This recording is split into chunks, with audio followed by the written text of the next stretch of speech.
था कि भाई एक बाग है, बाग के अलग अलग फूल हैं और सबका काम खुशबू देना है। भाई क्यों लड़ते हो?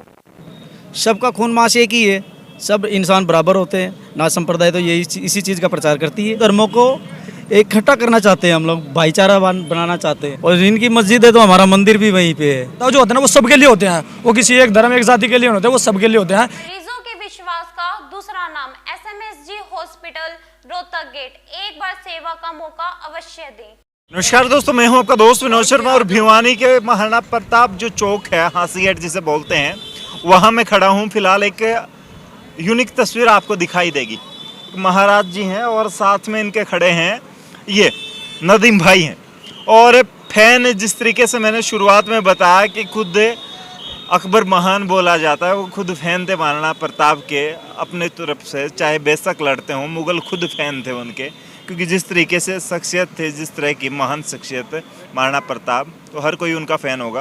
तो आज ये हर धर्म के लोगों के द्वारा ये जयंती मनाई जा रही है। सबसे बड़ा यूनिक यहाँ मुझे ये चित्र लगा। महाराज जी हिंदू धर्म की अपनी तरफ से पैरवी करते हैं और नदीम भाई अपनी तरफ से पैरवी करते हैं। पानीपत में इनकी मस्जिद है और महाराज जी का डेरा है। दोनों पड़ोसी हैं, दोनों साथ खड़े हैं। तो मुझे ये समझ नहीं आता, ये जो हिंसक जो बातें करते हैं वो होते कहाँ से हैं, कहाँ से आते हैं। नदीम भाई आज भिवानी पहुँच गए? जी बिल्कुल पहुँच गए। क्या पहले से ही प्लानिंग थी? और महाराज जी की आपकी जोड़ी हमको निमंत्रण दिया गया। आज महाराणा प्रताप जी जयंती पर हम यहाँ पहुँचे हैं। इतना शुभ अवसर हमें मिला, ये हमें बहुत खुशी की और गर्व की बात है कि हमें मतलब एक निमंत्रण दिया गया, जिससे बुलावे पे हम यहाँ पहुँचे हैं। और आज बहुत अच्छी तरीके से कार्यक्रम हुआ और सबने मिलजुल के सबने उसमें हिस्सा लिया। नदीम भाई, मैं पढ़ रहा था महाराणा प्रताप को, तो उसमें लिखा था कुछ, सोशल मीडिया पर मैंने खंगाला कि महाराजा अकबर जो थे, जिस तरीके से वो पूरे हिंदुस्तान पर राज किया करते, लेकिन योद्धा के तौर पर महाराणा प्रताप के फैन थे वो। और आज हर धर्म के द्वारा उनको पूजा जा रहा है, आज मनाया जा रहा है उनको। मैं आपकी जानकारी के लिए बता दूं कि जो महाराणा प्रताप जी थे, उनके जो सप्पे सालार थे वो भी मुस्लिम थे और उनका वो कंधे से कंधे मिलाकर उनका मतलब उनकी हमदर्दी अपनापन जाहिर होता था। तो वही चीज़ आज हमारे अंदर फीलिंग होती है कि हम भी कंधे से कंधे मिला के और सब एक मिल के, क्योंकि योद्धा जो होते हैं ना वो सबके लिए होते हैं, वो किसी एक धर्म एक जाति के लिए नहीं होते, वो सबके लिए होते हैं। इसी वजह से आप सब धर्मों ने मिल के उनकी जयंती मनाई। अच्छा, महाराज जी की और आपकी जोड़ी क्या कैसे बन गई आपस में? ये तो हम देखते हैं बड़े बड़े मुद्दे छिड़ जाते हैं आपस में, हिंदू मुसलमान की बातें होती हैं। यहाँ दोनों हिंदू मुसलमान, महाराज जी थोड़ा सा नजदीक आ जाए ना, हमेशा तो साथ रहते हैं इनके। ये साथ में जोड़ी कैसे? देखो, इस चीज़ को तो देखे आप लोगों को भी थोड़ा सा इससे मतलब सारी पब्लिक को सबक लेना चाहिए कि ना भाईचारा एक बहुत बड़ी चीज़ है और ये चीज़ शुरू से ही परंपरा चली आ रही है और उसको आज हम कायम रख रहे हैं। अच्छा, आप पड़ोसी हैं वहाँ पे मस्जिद और मठ आपकी? जी, मैं रेलवे रोड पानीपत में मस्जिद है उसका इमाम साहब हूँ और आरजेपी का हरियाणा का अल्पसंख्यक का प्रदेश अध्यक्ष भी हूँ। उसके महाराज जी का पड़ोस में ही है मठ? मेरे गांव के पास में इनका गांव भी है, मेरी जन्मभूमि के पास में इनकी भी जन्मभूमि है। और इनकी मस्जिद है तो हमारा मंदिर भी वहीं पे है, एकदम साथ में हम अक्सर मिलते रहते हैं। 2 किलोमीटर दूरी पे गांव है हमारा। मैं मतलब मुस्लिम जाट कम्युनिटी से रखता हूँ, तो मेरा मतलब नवादा गांव है और इनका महाराजा खेड़ी बराबर में गांव है और पानीपत से दोनों बिलोंग करते हैं, उपराखेड़ी। महाराज जी आपस में ये जोड़ी जो और दूसरी तरफ लोग धर्म के नाम पर बांटते हैं, उनको क्या मैसेज देना चाहिए? मैं एक नाथ संप्रदाय का साधु हूँ। नाथ संप्रदाय किसी भी धर्म को अलग नहीं बांटना चाहती, सब धर्मों को इकट्ठा करना चाहते हैं हम लोग, भाईचारा बनाना चाहते हैं। ठीक है, नदीम भाई है और भी काफ़ी मोमडल लोग हैं जो मेरे पास आते जाते रहते हैं। इनके बड़े बड़े जो इनके मुलबी हैं, इमाम हैं, सब बैठते हैं अपने पास आके। हम लोग धर्म के नाम पर लड़ते हैं, उनको क्या कहना चाहिए? उनको यही संकेत देना चाहते हैं, भाई क्यों लड़ते हो, भाई क्यों लड़ते हो? सबका खून मांस एक ही है, सब इंसान बराबर होते हैं। नाथ संप्रदाय तो यही इसी चीज़ का प्रचार करती है। नदीम भाई आपका क्या?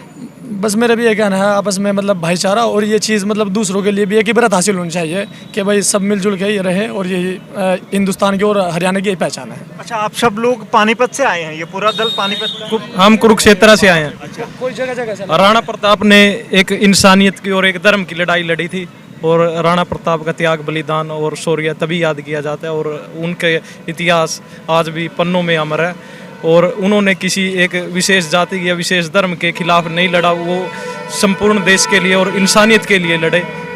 मेवाड़ में हर भिन्न भिन्न प्रकार की तब भी जातियाँ थे, समुदाय थे, तो उन सब के लिए एक राजा के तौर पर लड़ा करते। ये तो नहीं था कि मैं राजपूतों के लिए लड़ रहा हूँ, मैं मुस्लिमों के लिए लड़ रहा हूँ। भाई साहब ने छोटी सी उम्र में बहुत बड़ा मैसेज दिया है। एक बाबूजी हैं, पानीपत से आए?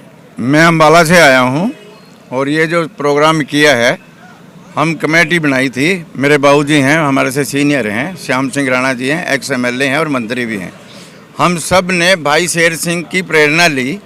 जैसे महाराणा प्रताप जी ने 36 बरादरी को अपने साथ जोड़ा, उस कड़ी में आप ये देख रहे हो आपके सामने, मुसलमान भी हमारे साथ है, संत भी हमारे साथ है। और जो हमारी वहाँ प्रोग्राम था, हमारा 36 बरादरी का, आपने स्टेज पे देखा होगा, अशोक तंवर भी बोल रहा था, पंडित सतपाल सिंह भी बोले। तो ये भेदभाव जैसे महाराणा प्रताप जी ने सबको मिटे के एक करने का प्रयास किया था, वही भाई शेर सिंह और हमारे सीनियर श्याम सिंह जी ये इस प्रयास में लगे हैं भी हम 36 बरादरी को अपने साथ जोड़ के, जो हिंदू मुस्लिम सिख ईसाई या मैं बोलना नहीं चाहता, कुछ अलग अलग जैसे समाज हैं वो लड़ रहे हैं, उसको हमारा प्रयास है हमारे संगठन का भी इसके हम ख़त्म करने का प्रयास कर रहे हैं पूरे। श्याम सिंह राणा जी, आपको देख रहा था मैं लगातार महेंद्रगढ़ या किसी भी एरिया में आप जाते हैं, लोगों को जोड़ते हैं, आमंत्रित करते हैं कि आप पहुंचिए भिवानी में। कुछ दिन पहले यहीं पे परशुराम जयंती होती है तो हर समाज आपस में मिलके बनाता है। आज महाराणा प्रताप की जयंती है तो जैसे भाई साहब ने बताया कि एक मंच पर सारे समाज के लोग, सारे समुदायों के लोग मौजूद थे। तो हिंदुस्तान बदल रहा है अब कहीं ना कहीं, और दूसरी तरफ राजनीतिक लोग कहीं ना कहीं दूसरों को बांटने की, वोटों में बदलने की, समुदायों को, समाज को बदलने की कोशिश करते हैं। तो उनको क्या कहेंगे? एक तरफ बदल रहा है समाज, एक साथ खड़े हैं एक मंच पर, तो क्या कैसा हिंदुस्तान देखिए, भारतवर्ष संतों फकीरों का देश है और योद्धाओं का भी है। समाज जब चलता है तो संत फकीरों से चलता है, लेकिन योद्धाओं से प्रेरणा मिलती है। महाराणा प्रताप का जो संघर्ष है वो 12 साल का संघर्ष था, लेकिन उसकी जो सेना का सेनापति था वो हकीम खान सूर था, ये अफ़गानिस्तान का पठान था। और महाराजा अकबर का जो सेनापति था वो हिंदू था, राजा मान सिंह था। तो अब इसको क्या कहोगे, एक मुसलमान राजा का सेनापति तो हिंदू था और हिंदू राजा का सेनापति मुसलमान था, तो इसको हिंदू मुसलमान की लड़ाई तो ये हो नहीं सकती। ये लड़ाई थी डेमोक्रेसी की, प्रजातंत्र की, क्योंकि वहाँ पर गुलामी की बात थी। महाराणा प्रताप अधीन बनाने चाहते थे, उस समय के बहुत सारे राजा अधीन भी हो गए, बहुत सारे राजा इस बात को स्वीकार भी नहीं किया। इसीलिए युद्ध था ये डेमोक्रेसी का, प्रजातंत्र की लड़ाई थी, जो अपने आप को स्वतंत्र रखना चाहते थे। और इस बात पे हल्दी घाटी की लड़ाई हुई, लेकिन महाराणा प्रताप ने हार नहीं मानी, 12 साल तक संघर्ष किया। और महाराणा प्रताप ने जो दुनिया को दिया वो एक युद्ध कला दी। दुनिया में बहुत सारे देश हैं, लड़ाई तो कहीं ना कहीं चलती रहती है, जैसे यूक्रेन की और रशिया की भी है।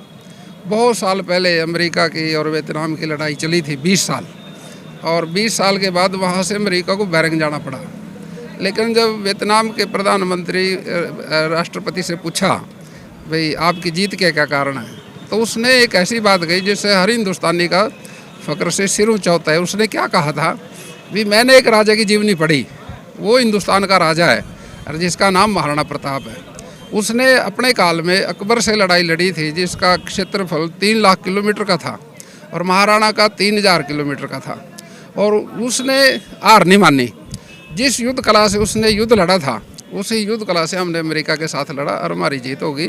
और मैं महाराणा प्रताप का ही शिष्य हूँ। ये शब्द किसने कहे थे?